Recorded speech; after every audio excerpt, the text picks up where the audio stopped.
And we are live. We're live, guys. Welcome to this episode of Good Morning Liberty. It is Friday morning, October 26th, 2018. My name is Michael Bolden, broadcasting live on YouTube. From here in my home studio on the West Coast in downtown Los Angeles, it is 9:30 a.m. Pacific time. So good morning to you, or good afternoon, good evening, whenever you happen to be tuning in, whether it's live or in the archives. Hello out to Woodside, our first time for a first, I think, for you over in the live chat on YouTube. I do want to give a quick update. I've had a number of people either email or leave comments asking for us to also run this as an audio-only podcast. I know it's kind of cool when people who really want to hear it, who don't normally use YouTube, are actually coming over and either watching on YouTube live or catching up to us on the archives later on. But we're going to start actually getting the audio later on after the processing is done, after the live episodes are done, and doing an audio podcast. It might happen this next week. I guess it's just a matter of my own personal logistics and being able to do the processing that's needed to get that done. So after we actually post these episodes every day, we also take the video, once it's done processing through YouTube, download it, and then upload it to our other channels over at BitChute and Brighteon, which used to be Real.video. I've tried to upload some videos to Gab.ai, but we upload the video. It says it's processing, and then it never finishes processing. I mean, it says, congratulations, you'll get a notification when it's done processing. We've processed videos almost 72 hours now, and they're not going through. We actually sent them a support request, have not heard back. So I'm going to try maybe one more time with Gab and then maybe forget about it over there. But we are posting links to videos every single time we do one to our social media accounts at minds.com, also to Gab, but to Facebook, Twitter, elsewhere. Also, of course, you find everything through our RSS feed and on our website at 10thamendmentcenter.com. Hi over to Ward Lawrence, Dan Warsaw, Justin Bayola, and, of course, Woodsider. Again, I appreciate you all being here today. One thing I want to talk about, and it's probably going to be a little bit of a quicker episode. To me, for me, I've got a bunch of things on a personal plate to do today because this weekend, although I mentioned it last week, I went out of town with my longtime partner, Sarah. This weekend is actually our anniversary. It's our 15-year anniversary on Sunday, so I got to get the haircut, look nice.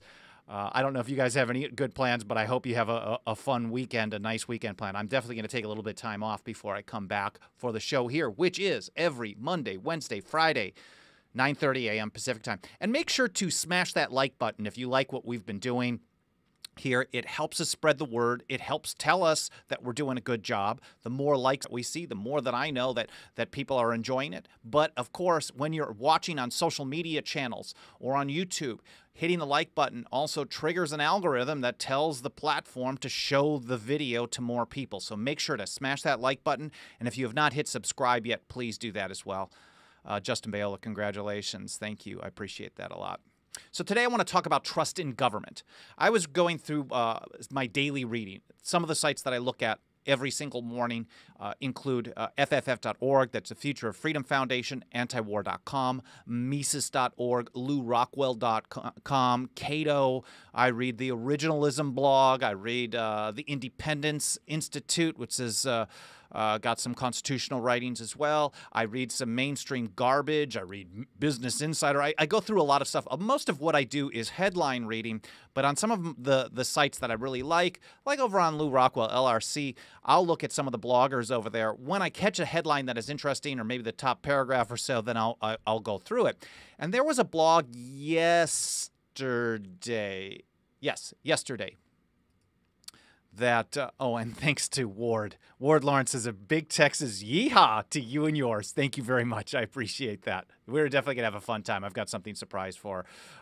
Last week, we went out of town, for those of you who aren't aware, not to get into all kinds of personal garbage, but last week we went into, we did a quick road trip down to San Diego, which Sarah loves doing, but I didn't tell her the surprise was it was going to be kind of like a family reunion. Bob Murphy and Tom Woods, they have their annual Contra Cruise, and Sarah knows a lot of the people, at least through social, but some in real life as well.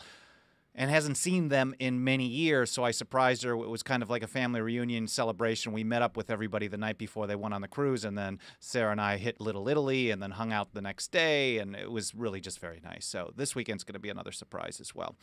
Not a road trip, but something a little bit more fun. Okay, so anyways, enough rambling. I'm reading the Lou Rockwell blog, and I come across this post from Michael Roseff, who always writes really interesting stuff, very thought-provoking at very least. And he was reading this.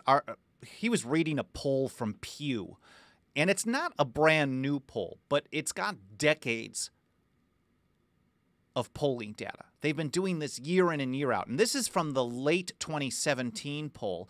It is a trust in government.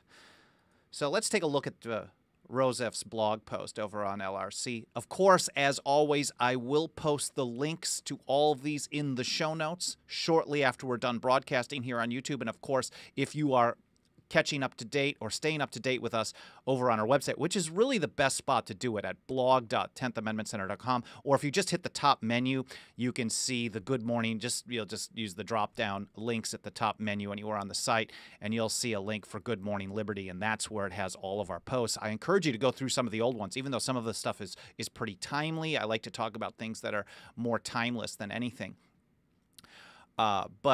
So Roseff says Pew polls Americans. It has a graph for 1958 to 2017. The most recent poll on this particular thing, trust in government, was in December of 2017.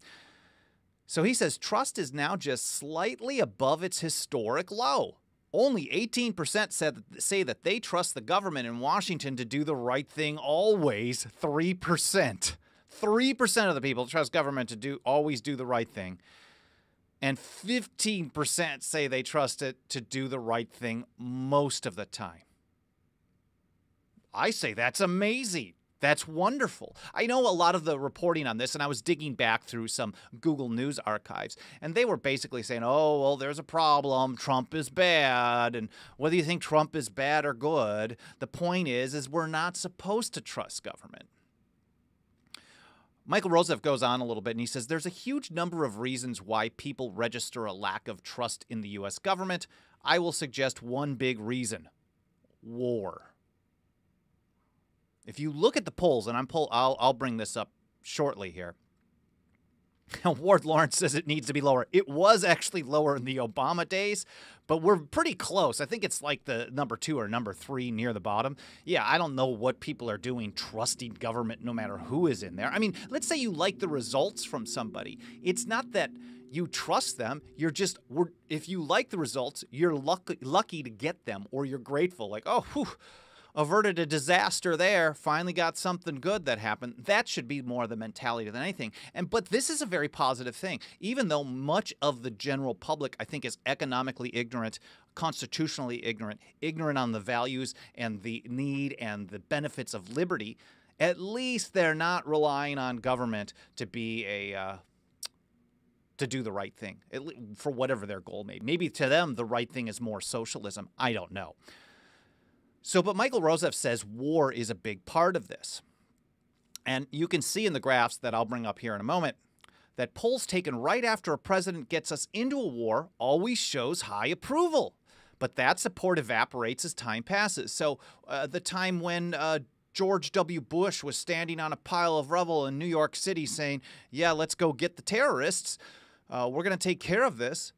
Trust in government was really high. I don't know. In fact, that actually, while it's unsurprising, I think it shows the absurdity that people would trust government in the most dangerous of times, but learn that in the less dangerous times, supposedly, that it does such a horrible job. Why would you trust it in foreign policy? And Tom Woods gave an amazing speech at one of our events back in 2012 here in Los Angeles. We did one of the last of our Nullify Now tour events. And Tom came in and he talked about his progression from being a standard kind of a neocon to a conservative to his view that, well, if I don't trust them to do things domestically, social welfare programs, for example, and we covered that on the last show, how Social Security and Medicare are these huge socialist programs, but and some conservatives rightly condemn them as what they are, which is a socialist program, which is a boondoggle. And I think I'm going to talk about that a little bit more on Monday's show. But Tom talked about his conversion, recognizing, well, if I don't trust them to do the right thing domestically, why in the hell would I trust them to do the right thing in foreign policy? If they spend more than they always say they're going to do, they fail to do what they're going to do, or they lie about what they're going to do in domestic policies, of course, reason tells us, not the magazine, but pure logic, intelligence tells us that it's going to be consistent on everything. So foreign policy is a big thing. But trust in government goes way up in times of war. So in the Pew graph, Rose F. writes, trust declines from 1964 to 1980, a period covering the unpopular Vietnam War. Trust falls during the Bush I first war in Iraq. Trust falls sharply during the wars started by Bush II. Trust rises during the relatively peaceful years of Reagan and Clinton, their military forays being relatively brief and limited or hidden. So Clinton's military actions were mostly air wars, butchering people in other areas, but it wasn't full-scale invasion type. So let's take a look at these polls. Now look at this graph. I mean, yes, there are peak areas where trust went down here in 2011 to about 10%. The moving average was 17. Now the moving average and the actual raw data is at about 18. So there's times where it's peaking down lower than where it's been. But in comparison to back here in the 1960s, 3/4 of the country trusted government to do the right thing all the time, or most of the time. To me, that just sounds almost impossible. But the numbers are pretty consistent there over a number of years. And then the sharp decline after the promise of protecting. I think maybe that was coming out of World War II. The U.S. was largely seen as the good guys, even though they partnered with Stalin. Man, that would take a whole interview with somebody on that. But then they're probably thinking, okay, well, Kennedy, Eisenhower, Kennedy, etc., they're saying we need to go take care of this Vietnam thing. Okay. We've got a good track record on this war thing, ignoring the fact that there were other problems over the years that I think were just not well publicized or people weren't paying attention to them. And then over time, they just learned quagmire is not good. Unconstitutional, undeclared wars create a lot of problems. And so certainly that went way down, but it never really recovered. And to me, this is a hugely positive thing, where the mainstream press likely and more commonly says, oh, this is a problem. How can we fix government? How do the pundits say it? We got to fix government. We got to fix these social programs, whether it's a mainstream conservative or a Democrat. The conservatives, the Democrats tend to say, oh, we got to fix government by making it provide for more people, by taking more taxes from the rich because they're bad people. Always. If you're rich, you're automatically bad, and you need to cough up some more cash. So they want to provide, supposedly, for more people, but you can't really provide when you have to take it from other people. It's all theft. And conservatives, they want to fix things. They don't want to get rid of the Department of Education anymore like they used to in the Reagan era. They want to fix it. They want to make it more efficient. They don't want to get rid of Medicare and Social Security. We heard President Trump in the last few weeks talk about how he's going to make it great. These are important programs. He's the one that's going to protect Social Security and Medicare from the socialist attack on the left, and he's going to keep it around. So they no longer want to get rid of these programs. And I think people over time, even if they're not necessarily pointing out like this is a problem or that is a problem, I think over time it just becomes part of the psyche that, look, these people are corrupt. They lie to us. They rip us off. They've got friends that they take care of before they take care of their promises. And over time, it just becomes a joke. When I first moved to Los Angeles in the mid-90s, Ward Lawrence says, the more they fix, the worse it gets. I'd like to see it at 0%. Absolutely. So, when I first moved to Los Angeles, I was pretty much a a mainstream statist. I identified over the years as a leftist, a Marxist, a communist in many ways. I probably didn't know the ideology as much as I wanted to, but I wanted to be something out of the mainstream. But I was inundated with this idea from my parents that the government is there, American government was there to protect the good guys. The United States of America is the good guys, and it's always protecting liberty, and it's the beacon of freedom for around the world. And that to me is just, I've learned that it is a complete fallacy. Not that there is a better place, and I think that's oftentimes the response. Well, where's better? Just because everybody else is crap does not mean that suddenly we're grading on a curve. If we're grading on the idea of being more free versus less free, then the fact that things are declining rather than improving in the United States, and it's declining almost everywhere else, is not a positive thing. Just because everybody else is worse, or most places are worse, does not make us any better.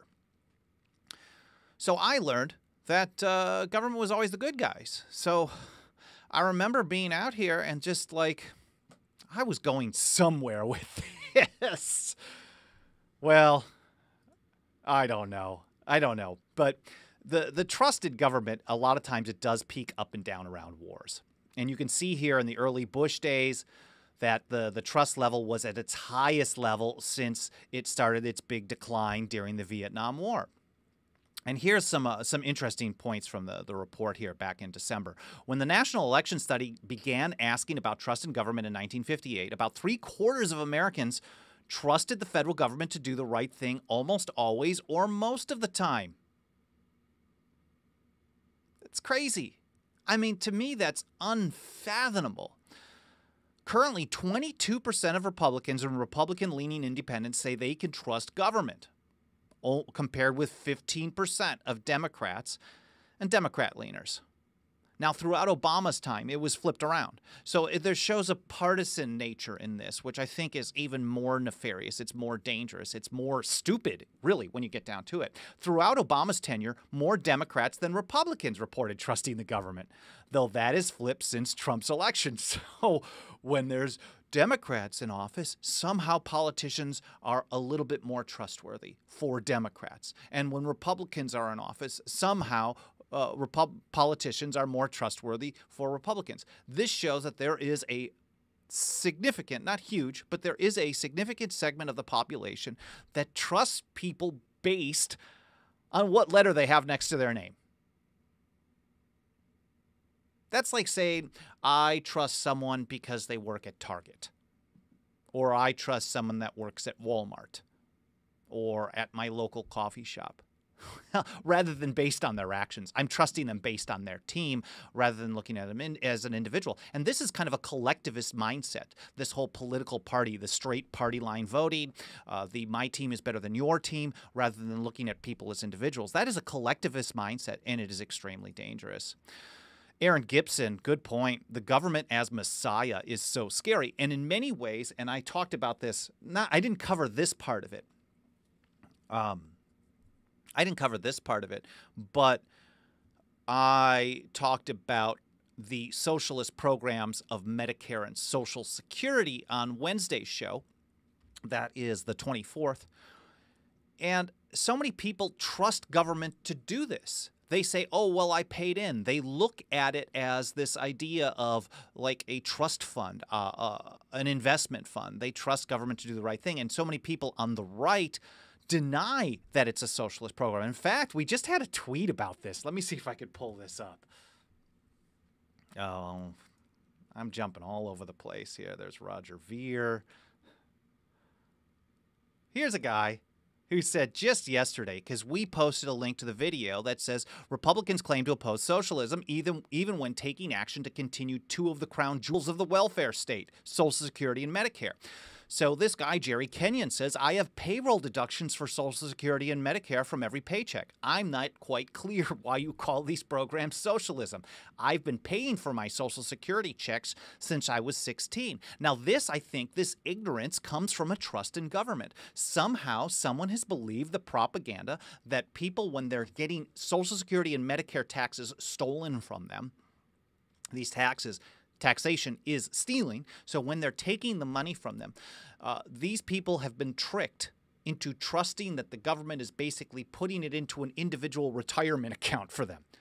When all you have to do is know how it started. All you have to do is know some base history. When it started, the people who first got on Social Security were paid for through the taxes of younger people at the exact same time. So that's how it progresses all along. So Jerry Kenyon's Social Security taxes weren't paying into an individual retirement fund that he could choose to opt out of if he wanted to, or he could shop through the market. No, they were required to be taken from him through the threat of force. If he did not give up those things, or if his employer worked for them, they would have been shut down under the force of the federal government. So he doesn't get an option to be part of this. This is not a market response. This is the use of force is, in essence, the very basis of the socialist charitable program. So I think this type of mentality is one of the dangers of trusting government too much. And it could, whether it's that or it's things like the Patriot Act, we were told that they were only going to use this for terrorism. I mean, some of us warned about it all along, but we were only going to be able to go after terrorists. The NSA spying is only going to be for the bad guys. Gun control is going to make us safe, going to protect us from violent criminals. The National Firearms Act was supposedly there to stop the mob violence, which really only a lot of it came out because of alcohol prohibition, a problem caused by government. The solution from government gets worse and worse and worse. We're also supposed to trust that the incorporation of the Bill of Rights, saying that the federal government is going to be the final arbiter of protecting us from violations of our rights by states, instead of finding different strategies to deal with that. We're going to rely on the federal government to do that, is also going to work. But since that's happened, since incorporation really came on, and I should do a full show on this sometime in the near future, back in around the 1920s or so, we've had more and more centralized gun control and more state gun control moving forward. So it's not working well at all. Ward Lawrence, another good comment. Social Security is another name for taxes. Aaron Gibson says, I've seen the way they bag groceries, canned ham on top of bread. Mammy Trujillo, I feel like they're making left Democrats look desperate and ridiculous. So I'm not sure what that one means, but yeah, sent that one too soon. So back to this trusted government. So since the 1970s, this is not just a current thing. This is not just an Obama versus Trump type of thing. But since the 70s, trust in government has been consistently higher among members of the party that controls the White House than among the opposition party. So people are blinded by this mentality that Team A is better than Team B. Hopefully it's getting smaller and smaller. And you can see all these charts. I mean, I'll post a link to it. It is really interesting if you want to read through it. I think I'll probably cover this again. If they do this yearly in December, which it looks like they do, I'll probably try to cover it again and see where it shifted from here. So at least we didn't get any type of a peak going through these numbers like we did in the Bush and the Bush couple of years twice, and also in Reagan years. But we didn't really see much of a jump up in Obama, and my hope is that it continues to go down, because the less that people trust government to do the right thing, the more likely it is they're going to look to alternative solutions in how to deal with it. At least we're talking about the federal government, the national government, the central power. And if that means they'll look outside of Washington, D.C. for their social programs, that's positive. If that means they'll look outside of Washington, D.C. for money like gold, silver, cryptocurrency, to me, this is all positive. Use things that are outside of the system. If that means that they'll start using nullification, decentralization. Now, Hillary Clinton is a 10th Amendment supporter, which is hilarious to me. But Hillary Clinton tweeted how that the left needs to start looking to the states. Well, if more and more people just get the idea in their psyche that looking to the states is the way forward, that's the way things are supposed to be. Now, I may not want any of the thing. I don't really know what Hillary wants. But let's say I don't want anything that Hillary wants. We'll just say that. And I'm assuming there's going to be certain things that are in line with every other human being. But let's say I don't want anything that Hillary wants. If she is at least advocating that her goals should be done on a state-by-state level. That's the system. That's how it's supposed to work. That's how we learn which ideas are good and bad. When you have California taking one approach and South Carolina taking another, and North Dakota taking another, and Texas taking another, and on and on and on, you get to learn which ones succeed and which ones fail, which ones cause bankruptcy, which ones don't, which ones have more violence, which ones do not.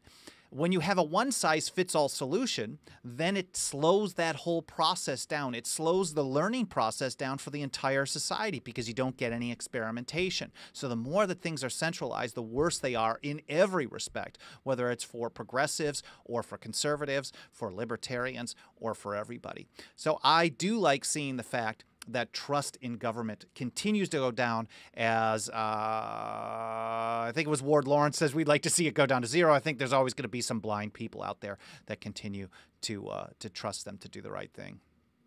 Aaron Gibson says, one size fits all is never good. Will Johnson, state governments are all about the true federalism. Absolutely. And this is another article, and I'm just going to read a couple of short pieces. This is one that we published from John Whitehead, who I covered recently in his most recent column. But this is one from back in 2014. And he said, why should anyone trust a government like this? Unfortunately, we the people have become so trusting, so gullible, so easily distracted, so out of touch, so compliant, and so indoctrinated on the idea that our government will always do the right thing by us, that we have ignored the warning signs all around us, or at least failed to recognize them as potential red flags. Well, I think at least the Pew poll is telling us that less and less people, even if 20% of people are trusting government to do the right thing, 18%, that's still significant. People talk about how the American Revolution was started with just 3%. So 20% can move a country in a pretty bad direction. But the trend is very positive. Now, keep in mind, the founders told us that we should never trust government. I'm sure there's some debate about that. But let's look at our quote of the day here before we head out. From Thomas Jefferson, we posted this on Twitter earlier today. Also, it's going to go up on Minds pretty soon as well.